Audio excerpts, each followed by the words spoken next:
Guys, magandang hapon po. So may interviewin tayo ngayon para sa pagpunta natin dito sa Germany. Yan po siya. Hello, mag-hello ka naman. Hi! Teka muna, anong vlog mo muna? Hi, Prince Vlog. Oh, Prince Vlog po siya. So yan. Asa ka ngayon? Dito sa Germany. Okay, saan ka galing? Sa Germany. Hindi, I mean, saan bansa ka galing? Sa Czech Republic. Magkano naging pamasahe mo from Czech Republic? Mura lang, makakahanap ka ng mura na nasa below 1,000 kung magbubuka ng maaga. Pero kami, ang nagastos ko 1,200 koron. Ayun, koron siya, koron, hindi siya peso. Tapos, pagdating mo dito, magkano ba nagastos mo as euro? Kasi euro dito, di ba? 38 euro lang. 38 euro. So, kayo na lang mag-convert kung magkano ang 38 euro. Tapos, marami kayo napuntahan?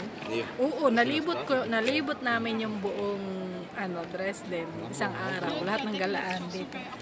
Ba't hindi ka na nag-hotel, ganon? Ay, kaya naman libutin ng isang araw, ba't ka pa mag-hotel? Di ba? Anong masasabi mo sa mga tao dito? Mababait. Kaso syempre, katulad dun sa ibang lugar, maamoy lang sila ng konti. Kasi mainit. Mababash tayo. Ayun, nandito na yung aming train, so hanggang doon na lang? Yun, hanggang doon na lang. Okay na yun. Wala ka na itatanong? Wala na, kasi nalaman na nila kung magkano yung kung magkano yung kita, ay yung mo, nagastos mo. So, worth it ba yung pagpunta mo dito sa Germany? Oo, worth it. Yung isang araw. Kasi kung may free time ka naman at bored ka na, punta ka na dito, magkano lang magagastos mo. Huwag kang magtipid.